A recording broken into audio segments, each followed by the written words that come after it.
도스토옙스키의 소설 백치를 보면 백치로 놀림받는 주인공 미슈킨 공작이 나옵니다. 서로 사랑하지만 속마음을 숨기고 있는 아글라야가 공적인 자리에서 모욕을 받고도 참고 있는 미슈킨에게 묻습니다. 만약 누군가가 당신에게 결투를 신청한다면 어떻게 하시겠어요? 아까부터 정말 묻고 싶었던 거예요. 글쎄요, 아무도 나에게 결투 신청을 하지 않을 거예요. 그래도 만약 신청받는다면요, 당신은 몹시 놀라겠지요. 네, 그럴 것 같습니다. 두려울 거예요. 아글라야가 정면으로 미슈킨을 바라보면서 묻습니다. 진심이세요? 당신은 겁쟁이인가요? 미슈킨 공작이 대답합니다. 아닙니다. 아마 아닐 겁니다. 겁장이란 두려워서 도망가는 자입니다. 두려워는 하지만 도망치지 않는 자는 겁쟁이가 아닙니다.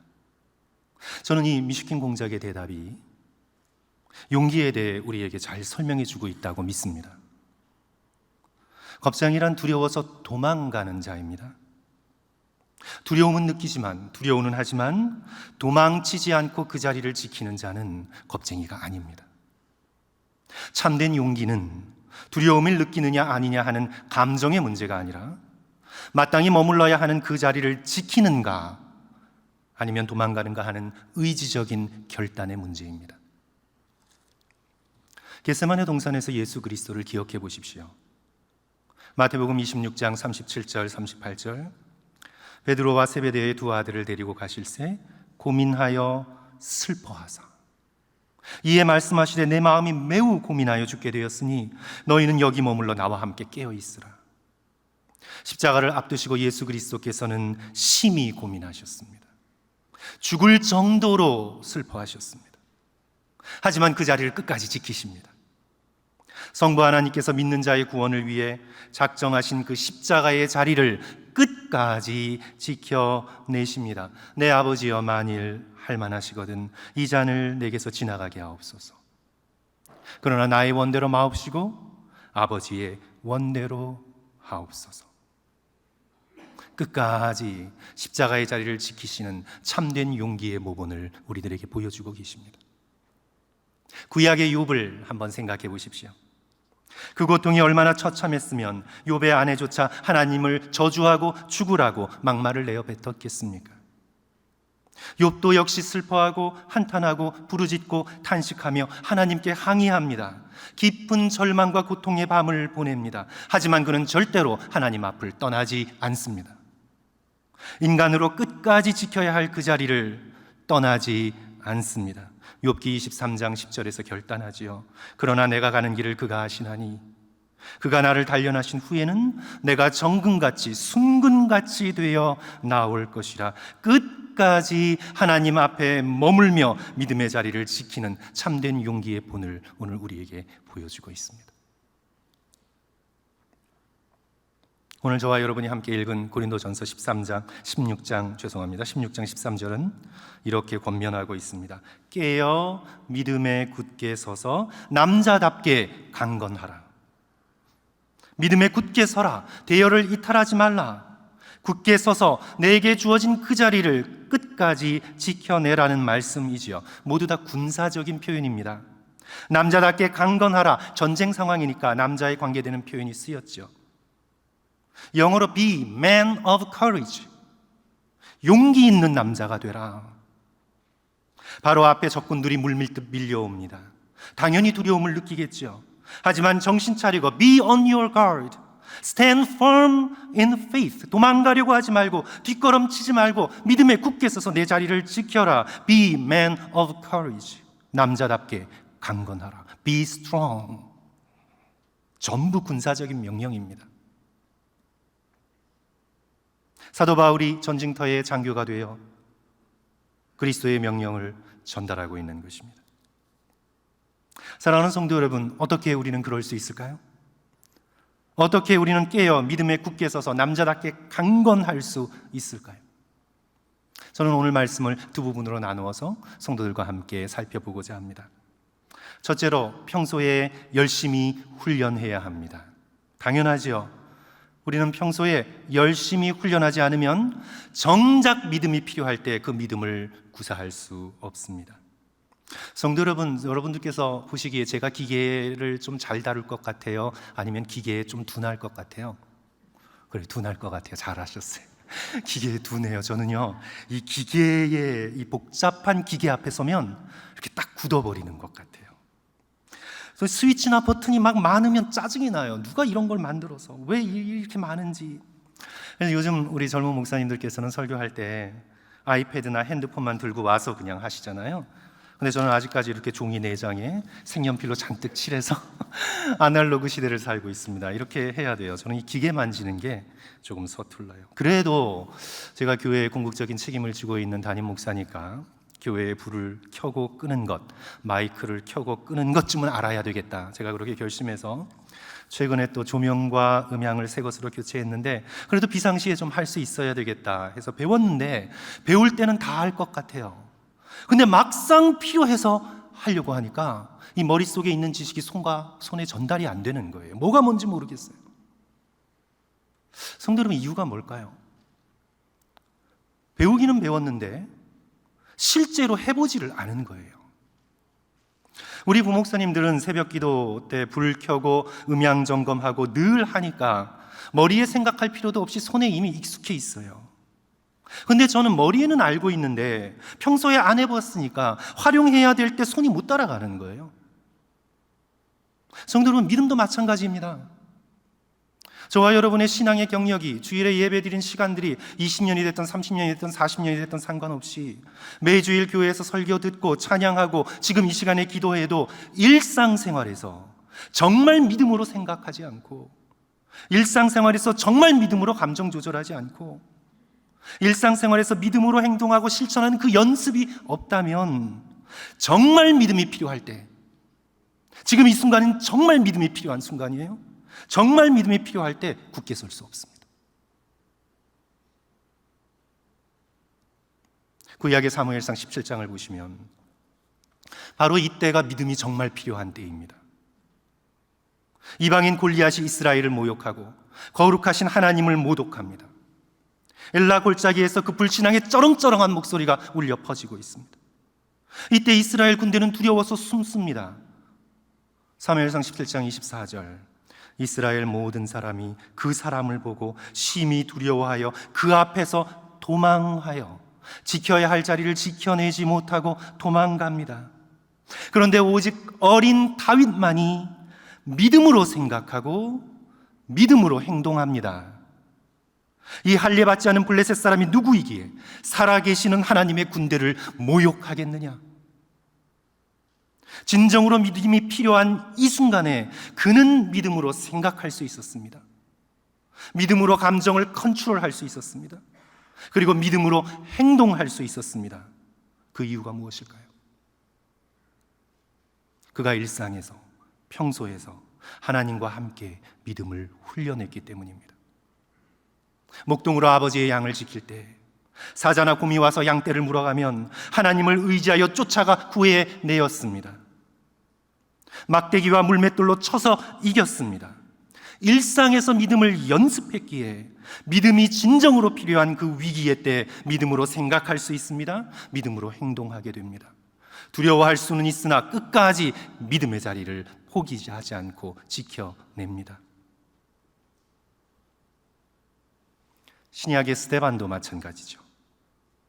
죽는 순간 그렇게 담대하게 말씀을 전할 수 있었던 것도, 그의 얼굴이 죽는 순간 더욱 천사처럼 빛났던 것도, 자신을 돌로 치려는 자를 기꺼이 예수 그리스도처럼 용서할 수 있었던 것도 그가 평소에 믿음과 성령이 충만한 사람이었기 때문에 가능했던 일입니다. 성도 여러분, 믿음에도 훈련이 필요합니다. 우리의 몸의 근육도 훈련을 통해 생기듯이 믿음의 근육도 훈련을 통해 자라가야 합니다. 그래야 진정으로 어려움이 닥칠 때, 그래서 믿음이 발휘되어야 할 때 우리는 허물어지지 않고 믿음 가운데 굳게 설 수 있습니다.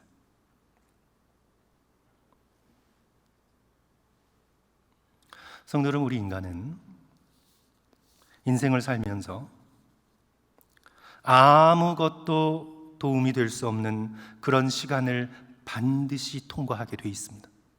반드시. 그것이 깊은 외로움이든 질병이든 아니면 죽음의 순간이든 내가 여태까지 살며 의지해왔던 외부의 것들이 어떤 도움도 주지 못하는 그런 순간이 반드시 다가옵니다. 그때 여러분은 무슨 힘으로 굳게 서시겠습니까? 데니스 홈즈라는 목사님이 사고 실험을 한번 해보라고, thought experiment를 한번 해보라고 했습니다. 어떤 실험이냐 하면, 여러분께서 중동 지역이나 중남미 지역을 여행하시다가 별로 좋지 않은 좀 부정적인 실험인데요, 갑자기 인질로 잡혔다고 한번 상상해 보십시오. 갑자기. 우리 작년 크리스마스쯤 IT 갱단에 의해서 선교사님들이 잡혀서 2달 만에 풀려나지 않았습니까? 그런 것처럼 갑자기 저와 여러분이 인질로 잡혀서 맨몸으로 독방에 갇혔다고 상상해 보십시오. 갇혔습니다. 그리고는 이런 질문을 자신에게 한번 해보십시오. 나는 내 영혼을 위한 양식으로 나 자신에게 공급할 것들을 충분히 가지고 있는가?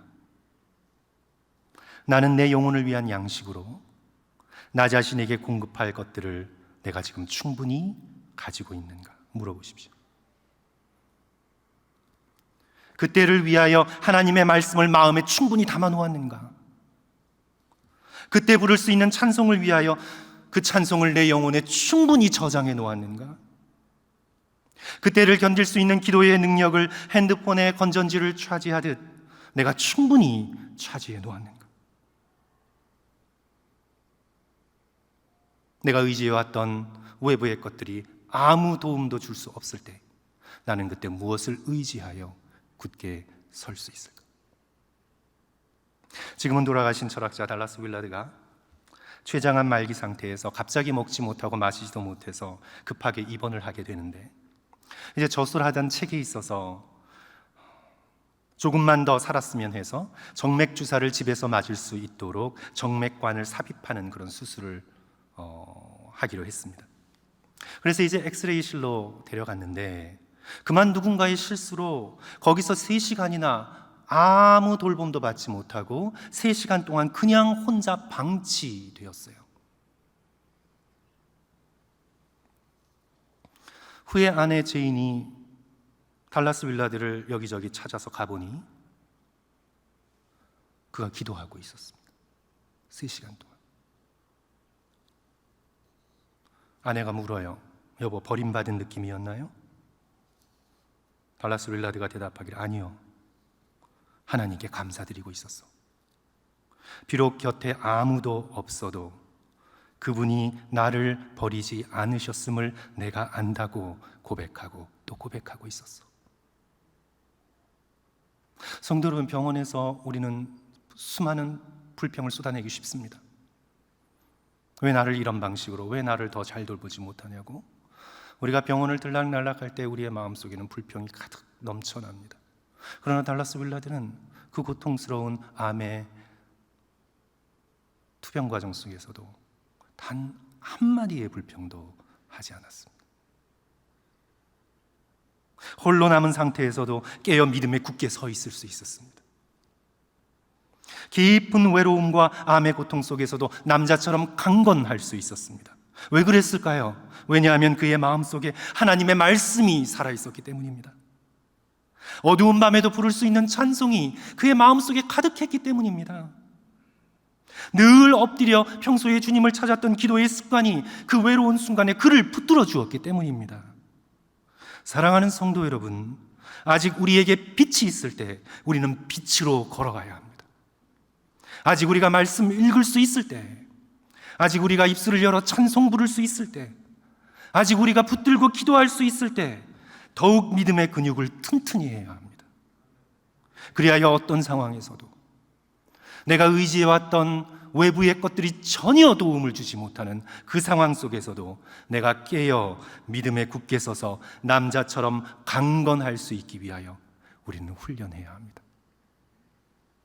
둘째로 오늘의 말씀은요, 오늘 우리에게 다시 한번 우리가 너무나 잘 아는 거죠. 사람을 바라보지 말고 대장 되신 예수 그리스도를 바라보아야 함을 우리에게 일깨워줍니다. 앞서 말씀드렸듯 오늘 본문의 말씀은 군사적인 명령의 형태를 띠고 있습니다. Be on your guard. 깨어 있으라. Stand firm in faith. 믿음에 굳게 서서 움직이지 말고 머물러 있어라. Be man of courage. 남자처럼 강건하라. 모두 군사적 명령입니다. 누가 명령하고 있나요? 사도 바울인 것 같지만 궁극적으로는 대장 되신 예수 그리스도께서 선한 군사들에게, 저와 여러분에게 명령하고 계시는 겁니다. 이 영적인 싸움에서 우리가 싸워야 할 당연한 몫이 있지만 궁극적으로 이 싸움은 예수 그리스도의 싸움입니다.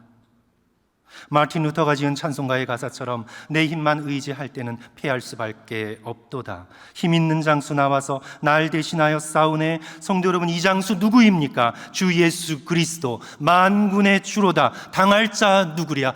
반드시 이기리로다. 십자가에서 승리하시고 부활하신 예수 그리스도께서 오늘 저와 여러분에게 명령하십니다. 깨어 믿음에 굳게 서서 남자답게 강건하라. 절대로 대열을 이탈하지 말고 나를 바라보고 끝까지 믿음의 자리를 지키라.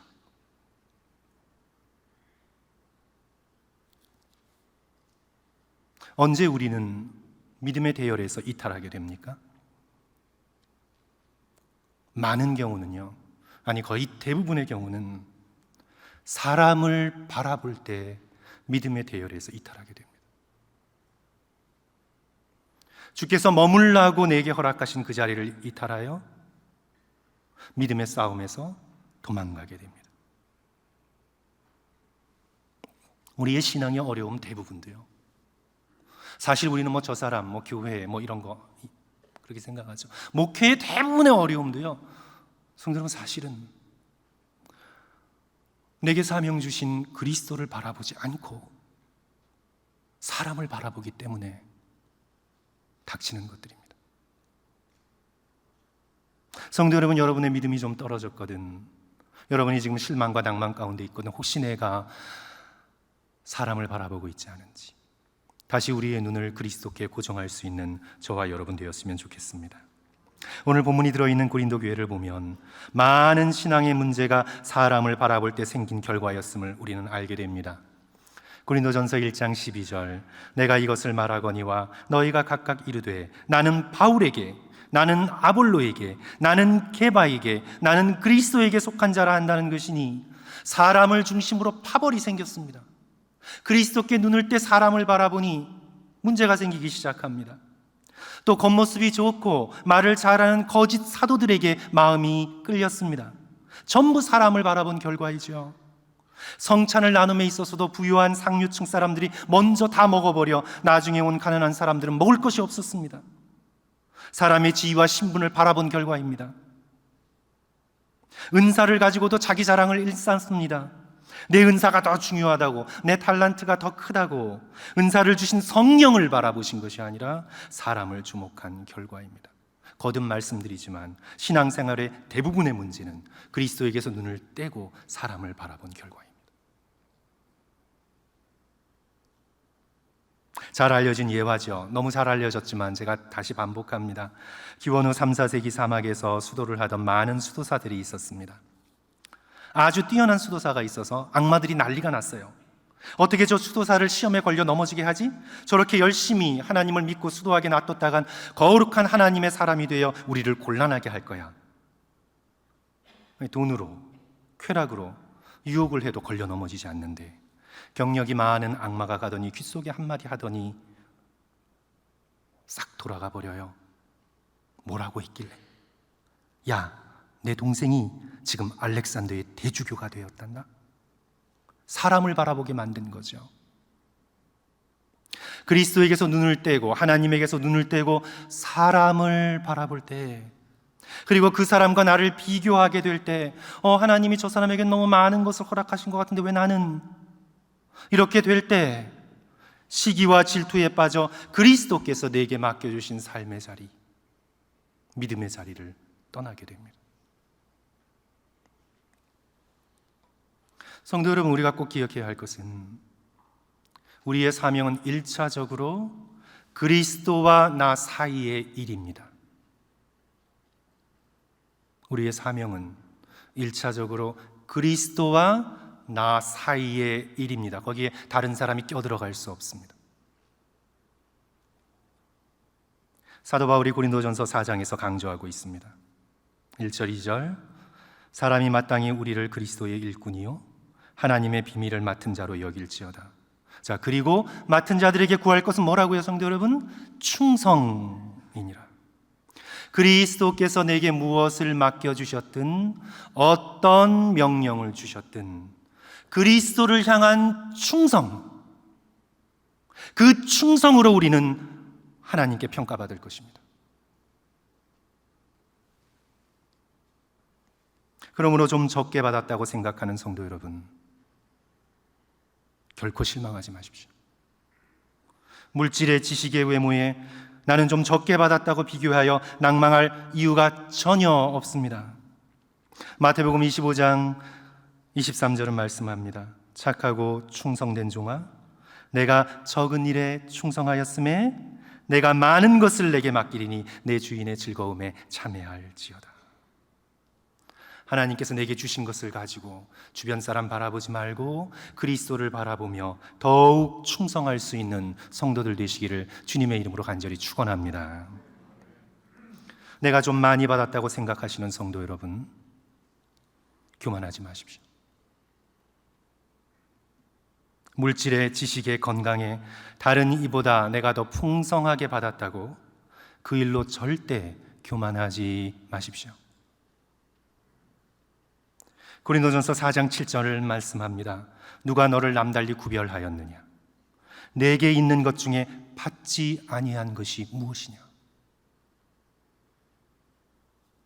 또 누가복음 12장 48절에서 예수 그리스도께서 복되신 입술을 열어서 말씀해 주십니다. 무릇 많이 받은 자에게는 많이 요구할 것이요 많이 맡은 자에게는 많이 달라 할 것이니라. 그러므로 맡겨주신 것을 가지고 더욱 겸손히 그리스도께 충성하시는 성도들 되시기를 주님의 이름으로 간절히 축원합니다. 특별히 고통 가운데 계신 성도 여러분, 버티는 것도 충성입니다. 버티는 것도 충성입니다. 내가 고통 가운데 있어 여기저기 다니며 많은 눈에 보이는 일들을 성취하지 못한다 할지라도 그 고통의 자리에서 믿음에 굳게 서서 주께서 머물라고 하신 믿음의 자리를 떠나지 않고 버티어내는 것도 충성입니다. 영문학사에 있어서 없어서는 안 될 신라권이라는 놀라운 작품을 쓴 존 밀턴은 점점 시력을 잃어가고 있었습니다. 그의 소네트 이제 내가 앞을 볼 수 없음을 생각하니 라는 그 소네트 시의 결론은 이렇습니다. 성도 여러분 잘 들어보세요. 그저 묵묵히 서서 기다리는 자들 또한 그분을 섬기는 자들이다. 맞아요. 그저 묵묵히 고통과 환난 가운데에서도 그저 묵묵히 서서 기다리는 자들 또한 그분을 섬기는 자들입니다. 그렇습니다. 그리스도를 바라보고 묵묵히 견뎌나가며 믿음의 자리에서 도망치지 않는 사람들, 주님을 섬기며 충성하는 자들입니다. 성도들이 고통 가운데 계시다면 더욱 주를 바라보시고 충성하시는 성도들 되시기를 주님의 이름으로 간절히 축원합니다. 말씀을 맺습니다. 성도 여러분, 우리는 어떤 상황에서도 깨어 믿음에 굳게 서서 남자답게 강건할 수 있습니다. 평소에 믿음의 근육을 더욱 튼튼히 하고 늘 사람이 아닌 대장 되신 예수 그리스도를 바라봄으로 믿음의 자리에서 끝까지 충성하시는 저와 성도들 되시기를 주님의 이름으로 간절히 축원합니다. 함께 기도하겠습니다.